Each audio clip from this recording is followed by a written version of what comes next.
Welcome students.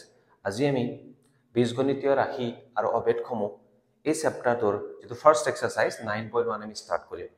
ভিডিওটো তোমালোকে ফাৰ্স্টৰ পৰা লাষ্টলৈকে স্কিপ নকৰাকৈ চাবা, নিশ্চয় তোমালোকে কথাখিনি শিকিব পাৰিবা আৰু কোৱেশ্চনখিনি নিজাকৈ সলভ কৰিব পাৰিবা।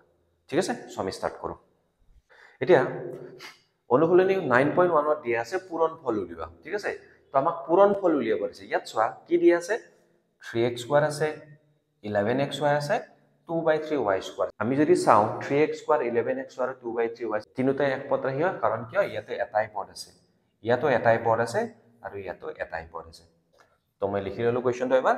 এটা 3x², তো 3x² ক কেনেকৈ লিখিব পাৰি, 3 * x² ব্ৰেকেট দিব পাৰি নিদিব পাৰি, 11xy লিখিলো আমি 11 * x * y। ঠিক আছে, ইয়াক ব্ৰেক কৰি দিব পাৰি। কাৰণ কিয় ব্ৰেক কৰিব পাৰি, কনফিউজন আছে নেকি? সো 11 টো হৈছে আমাৰ কি হহক, xy x এটা চলক, y এটা চলক, কিন্তু বেলেগ বেলেগ হয়, গতিকে আমি সেপাৰেট কৰি দিব পাৰো। হৈ গল। এতিয়া চাবা এগেইন ইয়াতে চোৱা 2/3, ইয়াক ভাঙিলে কি হ'ব 2/3 * y²। তো ইয়াৰ পিছত আমি কি কৰিম, আমি যিবিলাক সহগ আছে, সহগ মানে যিবিলাক আমাৰ সংখ্যা আছে, সংখ্যাবিলাক আমি এফালে আনি লম, 3 * 11 * 2/3। ঠিক আছে, ইয়াৰ পিছত চাবা x² আছে, মই x² লিখিলো, x² ইয়াতে x আছে, মই x লিখিলো, হৈ গল, x নাই। নেক্সটত চোৱা y আছে, ইয়াতে কি আছে y²। তাৰ মানে মই কি ললো, প্ৰথমতে মই সংখ্যাবিলাক পূৰণ কৰিলো, তাৰ পৰা x ৰ যিবিলাক আছে, যিবিলাক x থকা ৰাখি আছে সেইবিলাক ললো, তাৰ পিছত y থকা বিলাক ওচৰা-ওচৰি কৰি ললো, হৈ গল। এতিয়া এই তিনিটা চাবা, তিনিটো তলত আছে, তিনিটো ওপৰত। আমি জানো গোটা সংখ্যাবিলাক সদায় ওপৰত থাকে। ঠিক আছে, স্বাভাৱিক সংখ্যা বা পূৰ্ণ সংখ্যা যদি লিখা থাকে সেইবিলাক সদায় কি হয়, আমাৰ লব হয়, এটো হৰ হয়, 3 3 কেনসেল, তো থাকিল কি 11 * 2, 11 * 2 কিমান 22 হল।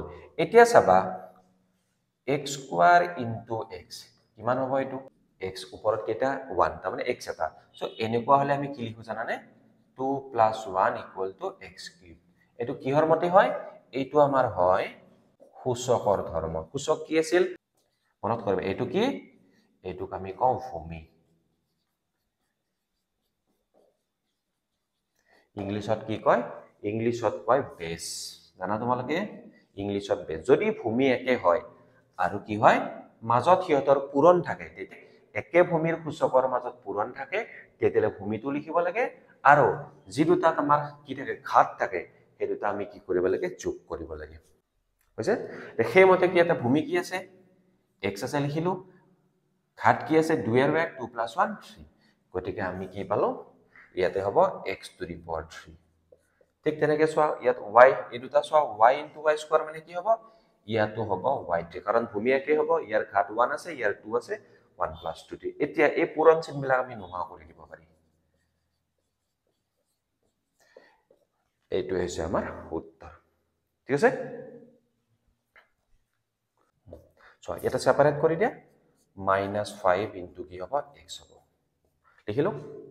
তাৰপিছত 3 a² আছে, 3 * a² ক ভাঙি, কাৰণ কিয় এটা সহগ আছে, এটা চলক আছে, আমি ভাঙি দিব পাৰো। সহগ আৰু চলক সদায় পূৰণ হয়।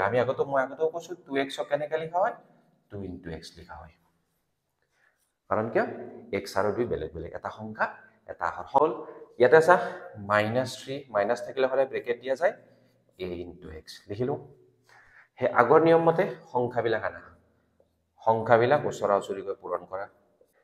তাৰ পিছৰ চলকটো চোৱা x আছে, লিখিলো। আকৌ x আছে নেকি চোৱা, ইয়াতে এটা x আছে, লিখি দিয়া, হৈ গল। এবাৰ কি থাকিল, এইবাৰ থাকিল আমাৰ a বিলাক, a² আছে, a² লিখিলো। এটা কি আছে, a আছে, এইবিলাক গোল নকৰিবা দেই, মই বুজোৱাৰ কাৰণে দিছো। ইয়াতে এটা a আছে, ইয়াতে এটা a² আছে, গতিকে মই একেলগে লিখিলো। এতিয়া চোৱা পূৰণ কৰি দিয়া, 5 × 3 = 15, 15 × 3 = কিমান হ'ব, 45 হ'ব। চোৱা ইয়াতে মাইনাছ আছে, ইয়াতে মাইনাছ আছে, দুটা মাইনাছ ধৰি পূৰণ কৰি দিয়া হয়, আমি কি পাম, প্লাছ পাম, গতিকে প্লাছ পালো। তাৰপিছত এইখিনি হৈ গল। ইয়াত x * x কিমান হ'ব, একে ভূমি, চাবা একে ভূমি যদি থাকে একে ভূমিৰ মাজত যদি পূৰণ হয় কি হয় ভূমি লিখিব লাগে আৰু ঘাটবিলাক যোগ কৰিব লাগে কৈছো অলপ আগতে কৈছো সূচকৰ নিয়ম মতে হৈ গল ঠিক তেনেকে ইয়াতে চোৱা একে ভূমি আছে এটা স্কয়াৰ আছে এটা a আছে নে নাই তো এটা 1 আছে 2 + 1 কিমান হ'ব 3 লিখি দিছো মই স্কয়াৰ ইনটু a মানে a1 ইয়াতৰ ভূমি একে আছে ঘাটবিলাক যোগ কৰি দিয়া a কিউব হৈ গল এতিয়া পূৰণ চিহ্ন গুচাই দিয়া 45 x স্কয়াৰ তো এইটো আমাৰ आंसर সো বুজি পাইছা নিশ্চয় সেম কোৱেশ্চন দিয়া আছে আমাক তিনিটা এক পদ ৰাখি আছে তো ফাৰ্স্ট ইয়াতো আমি ব্ৰেক কৰি দিও ঠিক আছে ফাৰ্স্ট ইয়াতো মই ব্ৰেক কৰি দিলো সংখ্যাটো বেলেগকে লিখিলো হৰগিটা বা চলক বেলেগকে লিখিলো হৈ গল যত মাইনাস আছে তাক আমি ব্ৰেকেটত লিখিছো ইয়াৰ পিছত আমি কি লিখিম সংখ্যাবিলাক একেলগে লিখিম পূৰণ কৰিম হৈ গল এটো গল এতিয়া হা চলকবিলাক সব p আছে p কত আছে p থকা ৰাশিবিলাক আমি একেলগে লিখিলো আমাৰ এটা p আছে p কিউব আছে ঠিক আছে তাৰ পিছত q থকা বিলাক একেলগে লিখা q আছে q কিউব আছে q স্কয়াৰ এতিয়া হা 3 × 15 = 45 আহে আগতৰে মাইনাস মাইনাস প্লাস হ'ব এতিয়া চোৱা p * p কিউব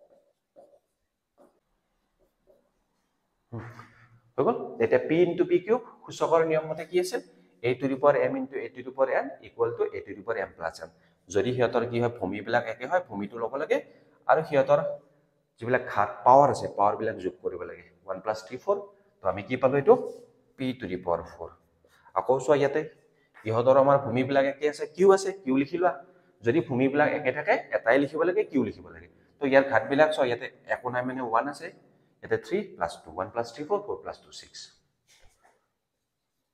এটা পূৰণ চিহ্নডাল মুভ কৰি দিয়া লাষ্টত তো এইটো আমাৰ आंसर হৈছে ক্লিয়াৰ নেক্সট কোৱেশ্চন তো কোৱেশ্চন নম্বৰ 4 ইয়াতে চাবা 3x * ব্ৰেকেট আছে আমি জানো যে ধৰা যদি এনেকে থাকে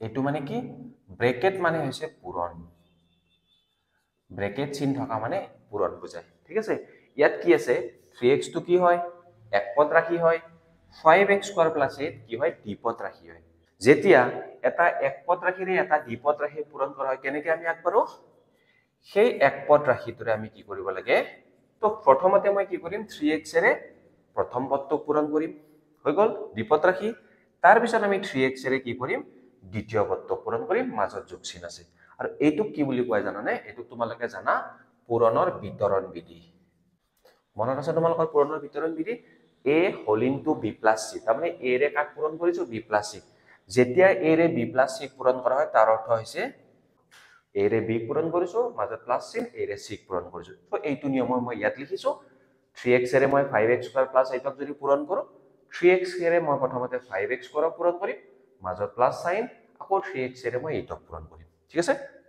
হ'ব এতিয়া হে আগতে চোৱা 3x মানে 3 * x 5 * x² plus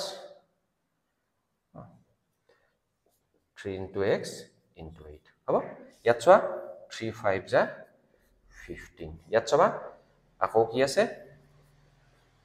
x² তো ইয়াতে কি আছে 3 8 যা 24 * x এতিয়া চাবা 15 x * x² হে আগৰদৰে সূচকৰ নিয়ম যদি একে ভূমি সূচকৰ মাজত যদি পূৰণ হয় তেতিয়ালে ভূমিটো একে থাকে আৰু হিয়তৰ ঘাত দুটা বা পাৱাৰ দুটা যোগ হয় গতিকে x * x² হলে আমাৰ কি হ'ব x³ হ'ব প্লাস 24 আৰু x পূৰণ কৰিলে 24x হ'ব তো आंसरটো আহিব 15x³ + 24x কোৱেশ্চন নম্বৰ 5 লৈকে আহা ইয়াতে কি আছে এক পদ ৰাশি এটা দ্বিপদ ৰাশি 2/3y * 18y² - y ঠিক আছে এটা এক পদ এটা দ্বিপদ এতিয়া বিতৰণ বিধি মানে কি বুজো আমি যেটো এক পদ ৰাশি আছে হেতুত যেতিয়া এটা এক পদ ৰাশিৰে এটা দ্বিপদ ৰাশি পূৰণ কৰা হয় তেতিয়া আমি কি কৰো সেই এক পদ ৰাশিৰে আমি কি কৰো প্ৰথমতে প্ৰথম পদটো পূৰণ কৰো কাৰ প্ৰথম পদটো দ্বিপদ ৰাশিৰ প্ৰথম পদটো তাৰ পিছত আকৌ কি কৰো আমি দ্বিতীয় পদটো ঠিক আছে যেতিয়া আমি পূৰণ কৰো তেতিয়া আমি চিহ্নডাল চাব লাগে ইয়াত মই মাইনাস চিহ্ন লিখিছো কিয় ইয়াতে মাইনাস থকাৰ কাৰণে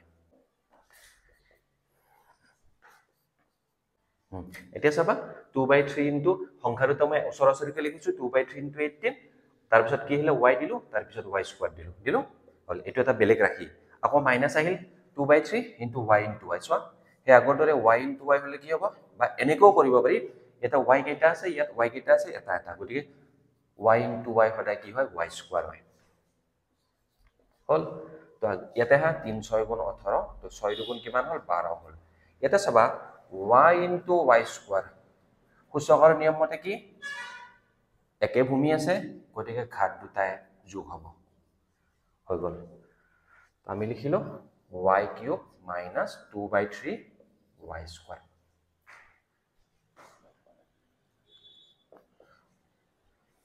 হৈ গল তো এইটোৱে তো বুজি পাইছা তো ইয়াতে আমাৰ কি হৈছে বিতৰণ বিধিৰ প্ৰয়োগ হৈছে আৰু মেইন ধৰ্ম কি হৈছে সূচকৰ যেটো একে ভূমিৰ মাজত যেতিয়া পূৰণফল হয় হেতু আমি বাৰে বাৰে ব্যৱহাৰ হৈ আছে